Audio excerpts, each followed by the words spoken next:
Kristen, Kyle, nice to meet you. Nice to meet you. Thanks for having us. Come on. Just wrapping up our trip, 3 days. And the big takeaway here is I never travel any place just to see one person. So when you sales guys are out there traveling, you need to then try and find 1 or 2 or 3 other people to see. The commodity manager of Electrolux wanted me to text her.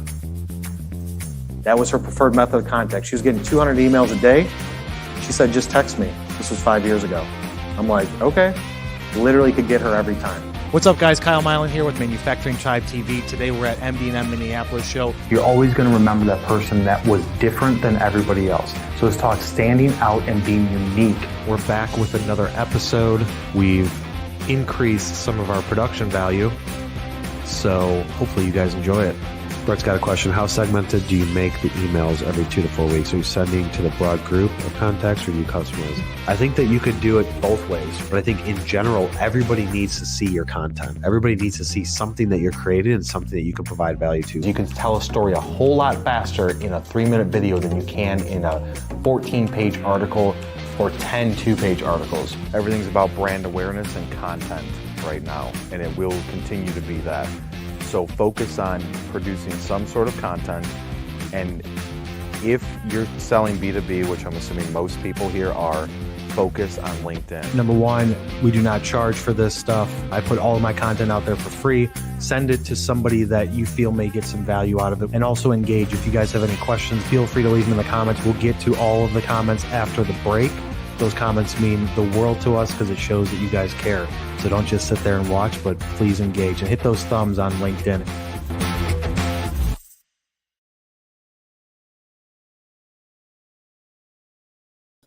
What is up, guys? I'm Kyle Milan, and if you are looking to go from 0 to 100, whether you're in industrial marketing or technical sales, on this episode, I'm going to give you some key tips and strategies on how to do it.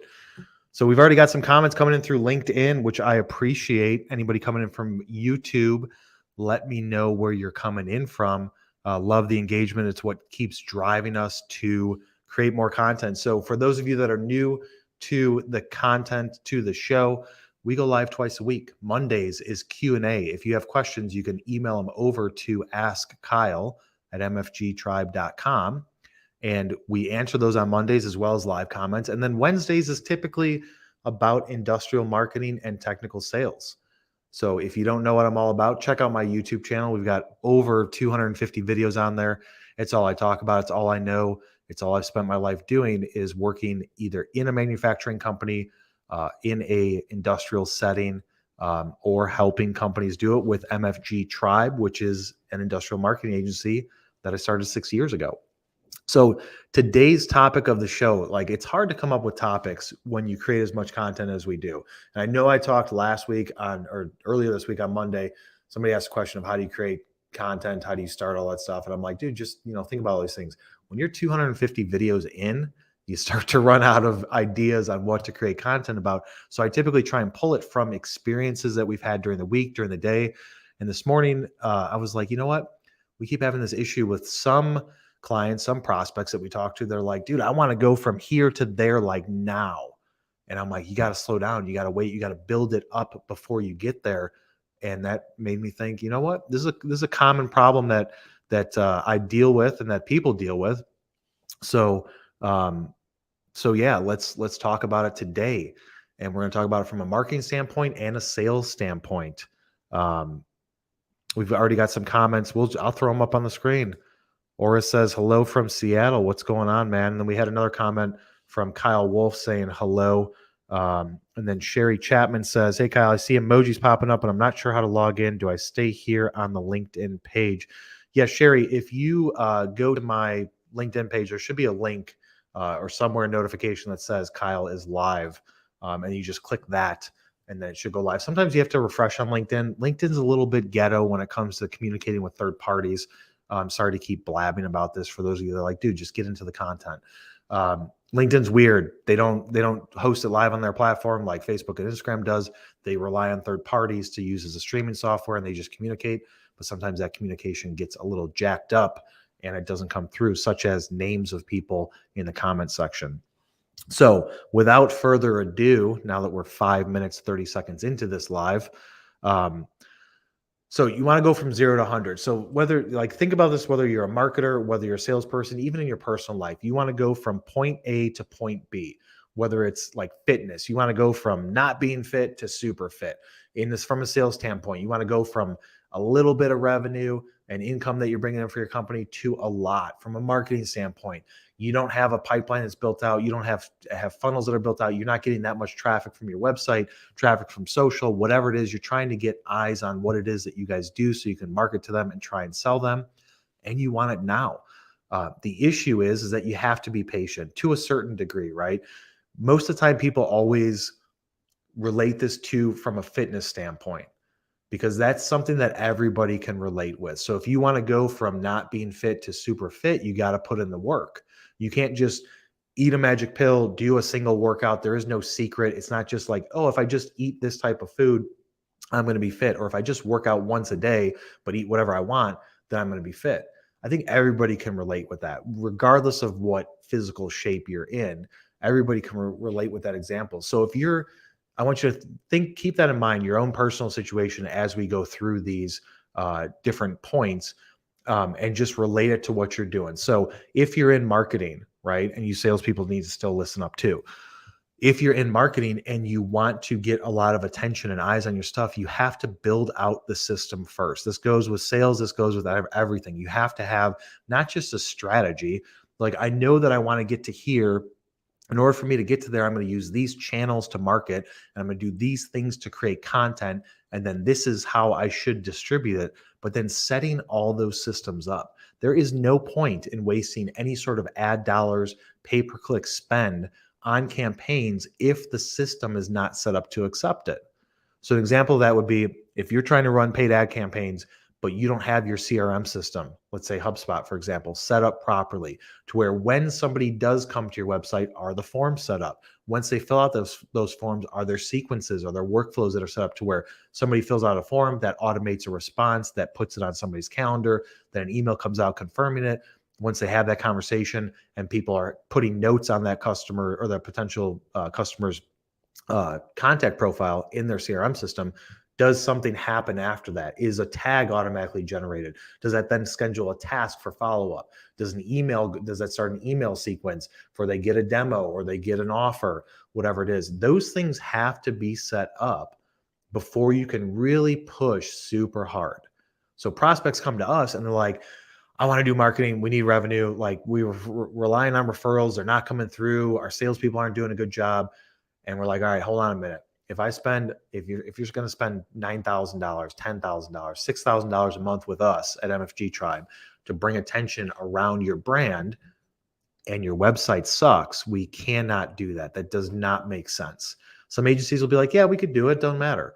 So what the approach that we have is like, we have to make sure that where we're sending all of that traffic is at least able to accept it, right? That at a bare minimum, their website may not be the best, and maybe it needs to be overhauled, but our call to actions in place, is tracking in place, our KPIs being tracked, conversions, are there forms to fill out?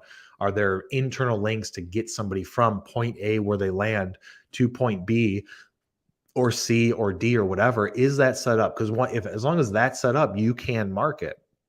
Now, is it going to be as efficient and as effective if your website was brand new? Yes.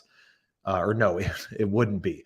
But not everybody has $10, $20, $30, $50,000 to spend on the website. So you got to fix the website first, whether that's a week's worth of work or 3 months worth of work. You have to fix that first before you want to spend money bringing a ton of attention to it. That's where the patience comes in.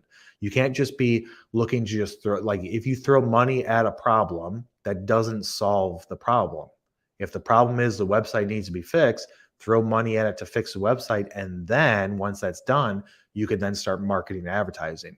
You sales guys and girls out there, if you're trying to bring in 100 new customers this year, you have to work backwards. You cannot just do a single campaign, just do cold calls, just do one effort to be able to get those 100 customers. You have to make sure that everything's built out. Do you have your value proposition and your pitch ready to talk to people? You may be thinking to yourself like, yeah, dude, I've been doing this for 15 years. I got my pitch ready. But are you focusing too much? Are you doing the method that I call show up and throw up, that those of you that follow the content know I say that a lot, where you get into the presentation, you throw up all of your content onto them, all your value proposition, everything it is that your company's service or product can do for them, when really they don't care about that, because not all those things solve their problem. Or are you going to it from a standpoint of, I'm looking to provide a solution to your problem? So you have a conversation and you say, look, I've got a presentation, I can go through some stuff.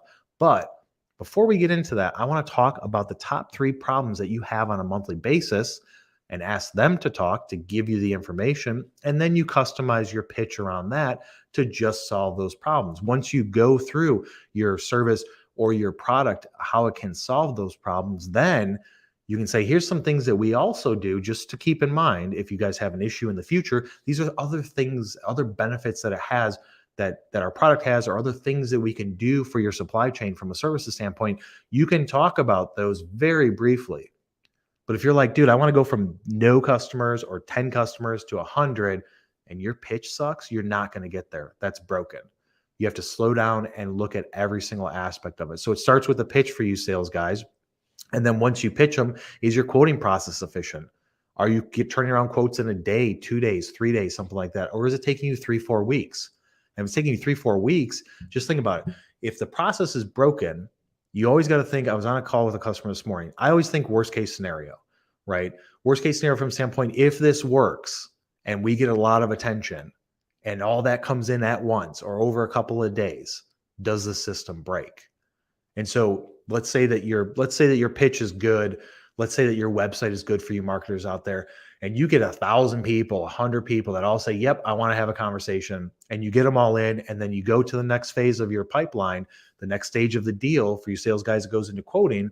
And then you're like, shit, my quotes take 3 weeks to get done. That's your bottleneck. You need to look at that before you go ham and super hard and say, I'm going to push out as hard as possible. And then you reach that bottleneck and everything chokes up, and then you miss opportunities. And then those people are like, nope, you know what? I went with somebody else because they were faster, more responsive, got me my pricing. They have the same rough solution as you did. Maybe yours is a little bit better, but they got me what I needed quicker, and I was in a time crunch.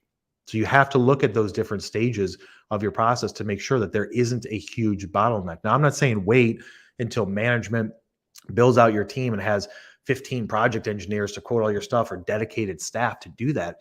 But you at least have to look at it and see, are there any minor things that I could do that take a day, 2 days, a week, something like that to fix this problem before it becomes a major headache? That's what I mean by thinking worst case scenario. Worst case scenario, you got a lot of people that come to your website. Worst case scenario, you got a lot of people that want to quote.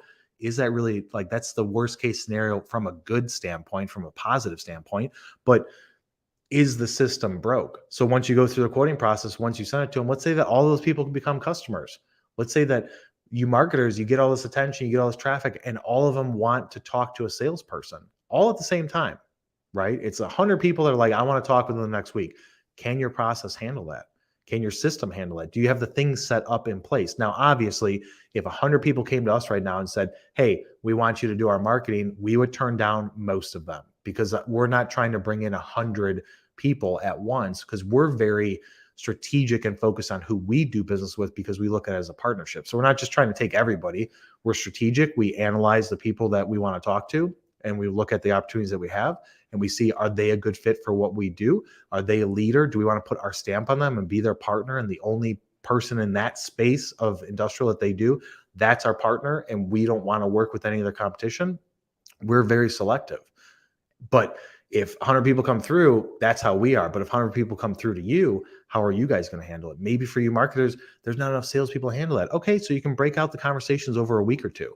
Maybe it's not 100, maybe it's 10. Like, be realistic, right? If you got 10 people that say, I want to talk this week, can you handle that? If you got 2 people that say they want to talk to this day, can you handle that? Do you have the salespeople in process and in the works to be able to do that? But you have to make sure that that's in place before you go crazy hard out there to get new attention. Work it down one step further in the process. So now you've gotten their attention, you've given them a pitch, you've sent them a quote, and you've had the meeting, you sent them a quote, and then now you've got 50 people that say, I want to be a customer. So now you're going into the transition process of sales, taking it from a sale, flipping it over the fence to operations to now make good on that sale. Is that system broken? If you brought 15 people in this week, would that system crumble? would you be pissing off customers right away that then maybe don't want to do business with you or maybe cancel their contract, regardless of whatever it is that you're selling? Are you pissing them off to where they don't want to do business with you? Obviously, there's growing pains, right? With any company. I don't care if you're a company of 100 million or you're a company of 100,000, there are growing pains. They're just at different scales, right? And they're just different types of growing pains. So I understand that. Like, you bring in multiple customers in a week, there's going to be slight delays because your team is focusing on numerous things. But if it's major delays, if it's major communication breakdown, then that is where it's essentially a waste of time. Like, all that stuff that you did, everybody wants to focus on the end result of getting to that 100% efficiency, 100% performance, 100% in love with the current physical shape of their body and the current physical health that they have. Everybody's focused on, I want that, but they don't focus on, well, the steps to get there are going to be A, B, C, D. And I've got issues with 2 of those steps that are going to break it down, and I'm not going to be successful if those steps are needed. And so therefore I have to look at that and make sure that I'm going to put as much effort into fixing that before it becomes a major problem. So can you build it as you're doing it? Yes, to a certain degree. I'm not saying stop what you're doing, fix the process, don't do anything, right? Because industrial and manufacturing industry, everything is about timing. Those of you that follow my content know that I say that because today, whoever it is, a lead, a prospect, doesn't have a need. And then all of a sudden something happens at work and they do have a need. And if you were to call them tomorrow, they would have said yes. Or maybe they'll call you back and say, actually, you know what? We talked yesterday. I said no. Today I'm saying yes because this fire just came up that I have to put out, or this supplier just shut me down, or this supplier just had an issue, or we just got a new contract and need your software or your service now. Everything changes on a daily basis. So I'm not saying completely stop, but I'm just saying don't go crazy. Don't go 100% pedal to the metal until you make sure that your system is set up and built to accept that traffic, built to accept those opportunities. People are in place to a certain degree. And then once that's done, then you go pedal to the metal and just go as hard as possible consistently. And that's the key, is that you have to not just do it for a week. Nobody wants to start a process, stop it. Start it like that stop and go stuff. It doesn't work. Sales, whether it's you're a marketer or you're in sales, the whole process of sales is that you have to be consistent and persistent with your efforts on a daily, weekly, monthly basis. You cannot just start and then stop. You can't be like, hey, we're doing a trade show in 3 months. I'm going to go really hard for the next 3 months to push us out there and try and get as many opportunities as we can. And then once the trade show happens, then you just stop. And it's like, oh, wait, we got a trade show in 3 months after that. Let's go. And then we stop. That doesn't work, because leads get cold very quickly. If somebody has a problem, they're going to find a solution to it. Think about your own personal life. If you have a problem with something in your house, a leaky faucet, or something's broken, or you need a fence repair or something like that, it doesn't go away if you just wait, right? The problem is there. So these people that are seeking your services or your products to solve their problems, the problem is still there. They need a solution. They're not going to stop looking for a solution until they find it and it fixes their problem. And so if you're just like kind of there sometimes, not being persistent and consistent, then you won't have those opportunities. So you have to make a commitment to doing that, but you also have to fix your process in the midst of it. So I want you guys on LinkedIn, YouTube, put comments in the comments section so we can go through. Tell me about your experience. Tell me what you guys have been dealing with. Do you feel like this is true? Do you feel like it's maybe not for your industry? Have you ever had an experience where you tried going after that, going from 0 to 100 and then hit a wall? What was that thing like? The thing that everybody always relates it to, like I said, is just working out. Like, all right, starting tomorrow, it's like New Year's resolution, right? Starting tomorrow, I'm going to eat healthy, work out, drink water, read books, do all these 15 things starting on day 1. Guess what? You will fail. Nobody can completely change their life and be consistent in that effort. So you have to take steps to do it. You can say, all right, what I'm going to focus on starting tomorrow is I'm going to focus on eating healthy every single day. And I'm going to work out, but I'm not going to work out like on a super strict routine. And then in 3 days, 4 days, 5 days, once this routine has already started with the eating side of it, now I'm going to work out twice a day. Now I'm going to work out once a day. This is my routine going to be. Then once you're doing that, okay, now I'm going to add in this other thing. I'm going to add in some meditation. I'm going to add in some time of educating myself and working on self-development. And I'm going to add in a book. So now I'm doing step 1, step 2, step 3, right? Now I got all those things going. Then after a week, 2 weeks, 3 weeks, whatever it is, now I'm going to add in this other thing. Because they say after like 21 days, things become routine. Once you get those routines going and things are working, you don't have to worry about focusing on them so much, and you can add more to your plate. So we're going to take a quick break. We'll be back in 90 seconds. Leave your comments. We're going to be going through them right now when we get back, and we will go through any questions that you guys have.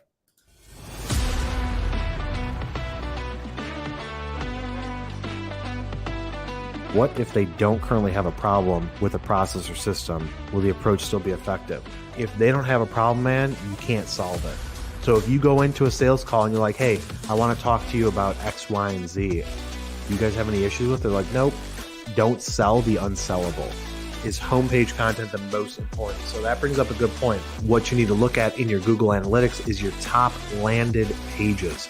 And the top landed pages are what page do people first see? And we always look at the top 10. And so is homepage usually the first of the top 10 landed on pages? Yes, it is usually. But it typically only represents no more than 50% of the total traffic that lands on that page first. Is only about 50% go to the homepage.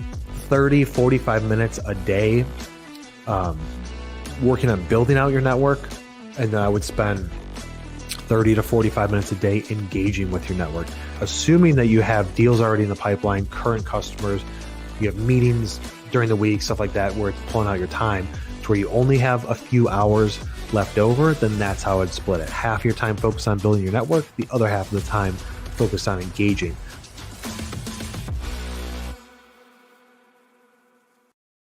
All right, guys, we're back. I told you that would be a quick break. Some people get angry about those breaks, man. Some people are like, dude, just get to the content. Your intro's too long.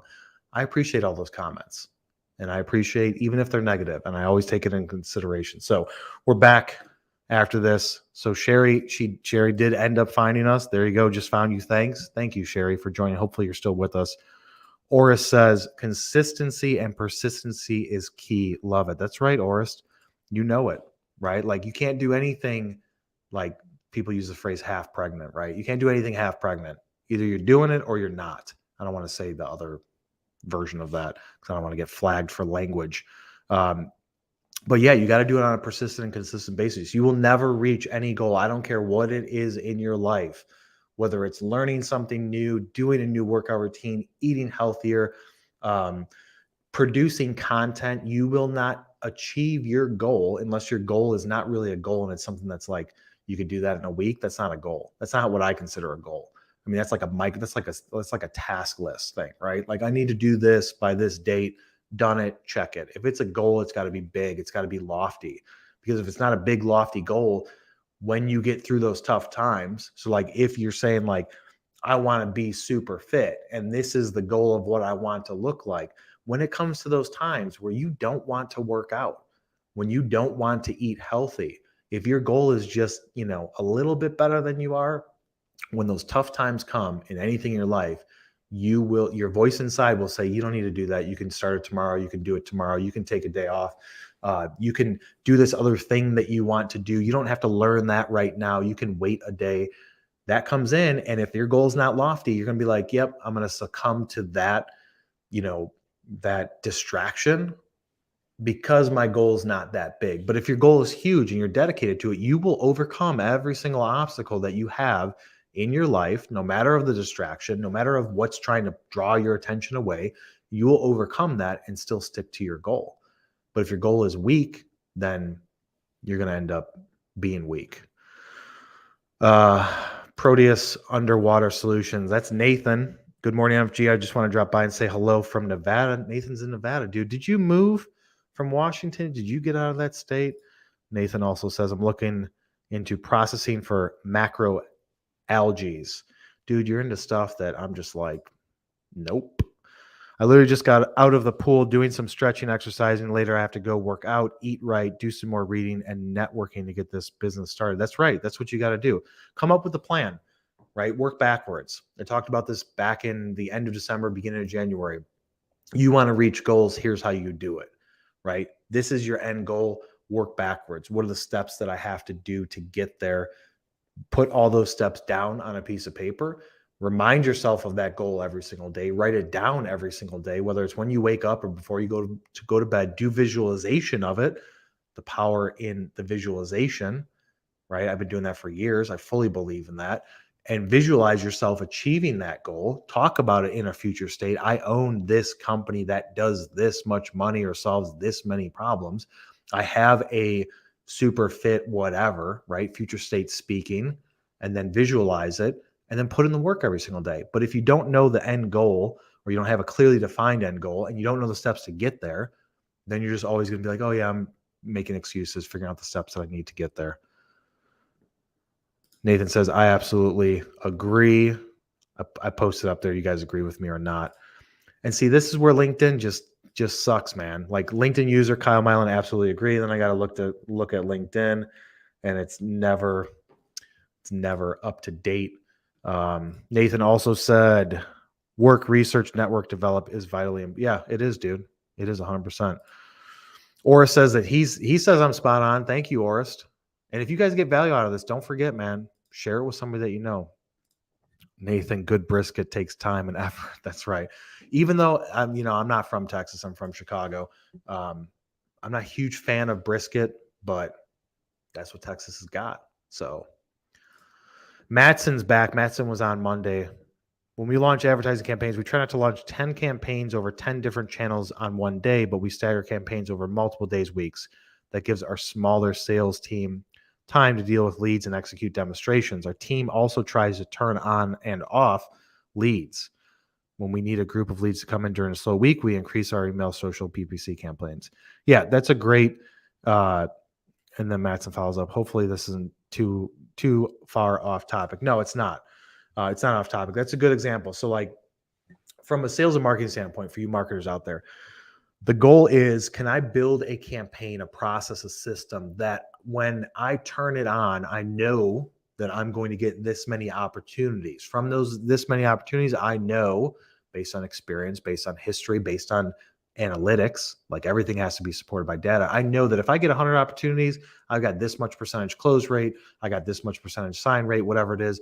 So you know those things. So then in theory, if that system is built out and you've tested it over time, it can't just be a one-time thing, right? Because statistically speaking, it has to happen multiple times for you to be able to say this is a trend, right? I think everybody can agree with that without taking a statistics class, because I didn't, and I could say that. But if you know that, then you can turn on and off campaigns to either boost opportunities or decrease opportunities, right? You can do that. Now, in general, if you're doing something like maybe like what Mattson's doing or something like what we're doing as an agency, marketing agency, that can work. You will reach a bell curve with any sort of advertising or efforts, right? It's not a linear relationship. It's not, if I spend $1 or $1,000, I get this many opportunities. So I know that if I multiply my spend by 5, then I should get opportunities by 5. It is a bell curve. It goes up, it reaches its peak, and it starts to decrease.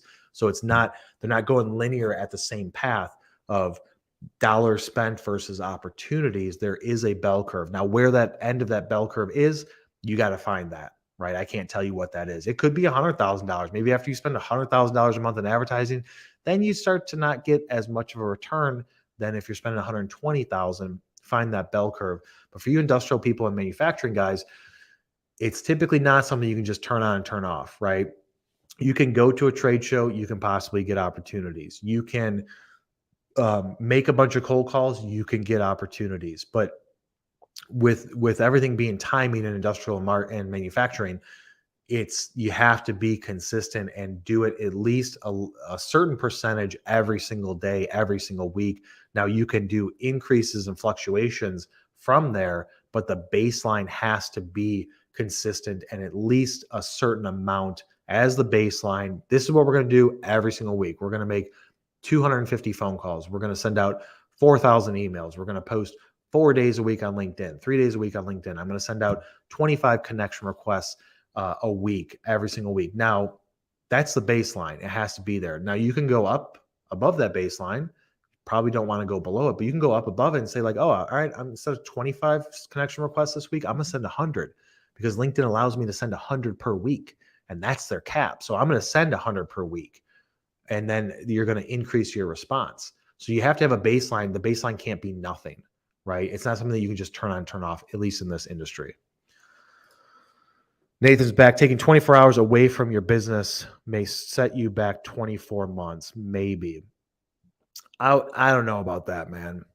I don't know about that. Like, I think what you mean is, like, if you take 24 hours away from trying to grow it, it could set you back. Possibly, depending on, I wouldn't say 24 months. It can set you back. Sometimes though, it makes sense to take a step back from your business for 24 hours just to visualize and figure out the strategy behind it. So there's this whole thing on the business versus in the business.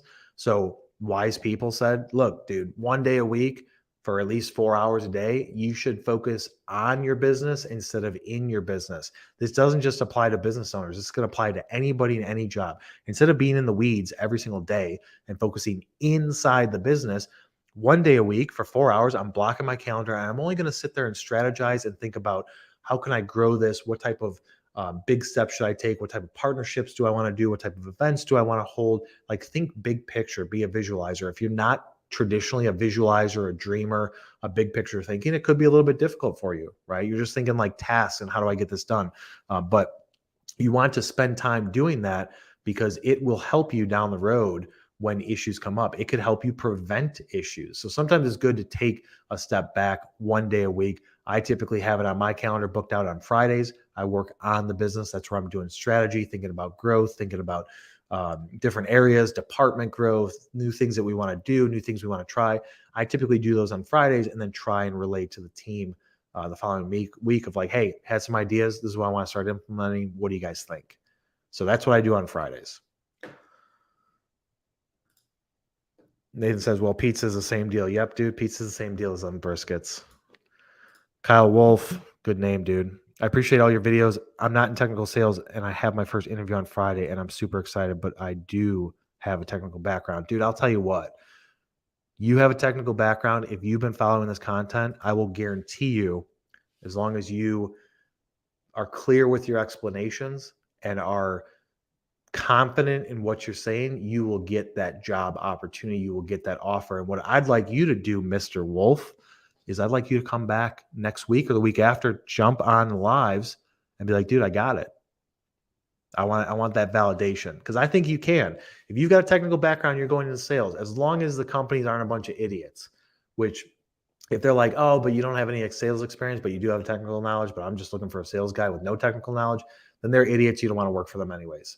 But as long as they're smart about their decision and hiring process, you got that technical background. If you have drive and positive attitude and you're committed to learning and you've watched my content, you know I give out all the tips for you to crush it. You go in there on Friday, they're going to ask you a question.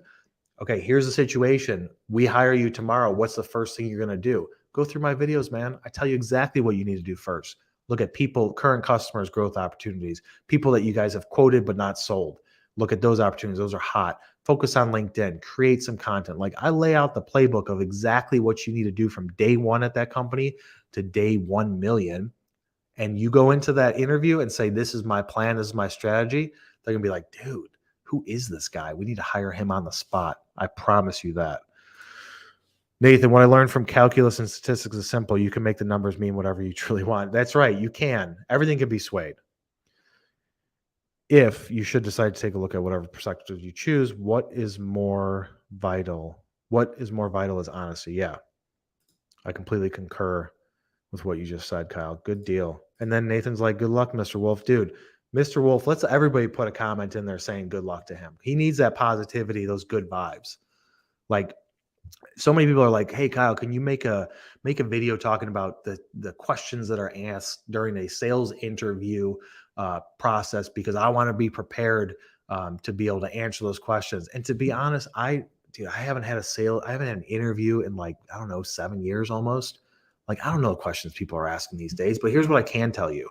People want to hire salespeople that don't need their hands held, plain and simple, that are aggressive, that are willing to teach themselves things that they don't already know, that are ambitious and have drive, that don't need somebody to tell them, this is what I want you to do.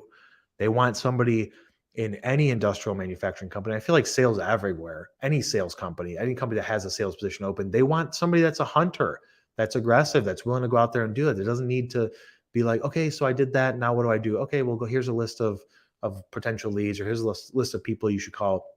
You got to have that plan going into it. And like I said, the plan is if you're going to get current customers, you want to go through them first. You want to make sure that that's an instant growth opportunity, instant sales, to take a current customer and upsell them.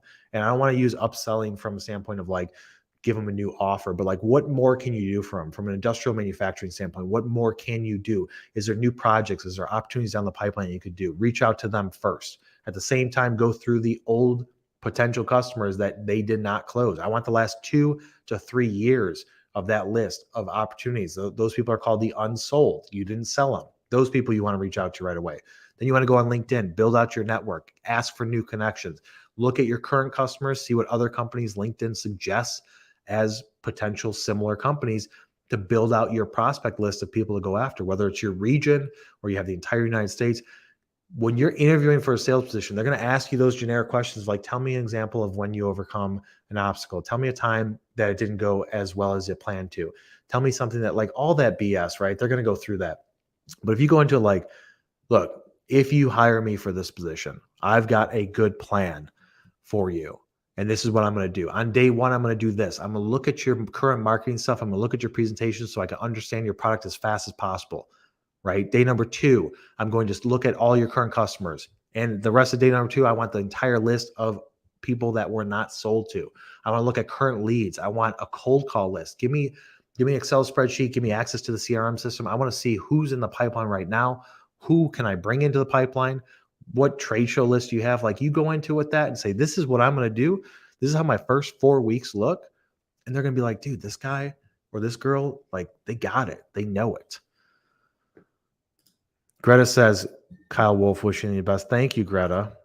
Nathan, autonomy, creative passion, and transparency, especially account. Yep, that's right, dude. Chelsea's giving you good luck. And then see, LinkedIn user. I don't know who it is. That's Nancy. I see you, Nancy. But yeah, that's what you got to do, guys. That's exactly what you like. For you salespeople out there, you got to go into it with that type of mindset, that type of attitude. Be confident. Learn a little bit about their business before you go into there, but be confident that, like, you're going to get this job regardless of it is. Have a plan already in your pocket, deliver that plan to them, let them know that you're thinking like that, and you will crush it out there. So guys, no more comments coming through. We're 38 minutes into this. We're going to wrap up shop. So as always, if you guys are looking for more content, if this was valuable to you, share it with somebody that you know. Go to the YouTube channel. I've got over 250 videos, and that number keeps on climbing of all the content about industrial marketing and technical sales. Subscribe to it. Turn on notifications so that way when we do go live, when we do post a new video every single week, that you get notified of it and you can just eat that stuff up. If you're not following me on LinkedIn, please follow me on LinkedIn. We post so much content there every single day. And if you want to connect with me, send me over that connection request. Last but not least, Kyle Wolf says, thank you, everybody. We got you, dude. And Mr. Wolf, you better be back in a week or two and let us know how that worked out. So as always, guys, I appreciate you guys joining. I appreciate you guys watching the content, sharing it with anybody that you know, and we will see you on the next one.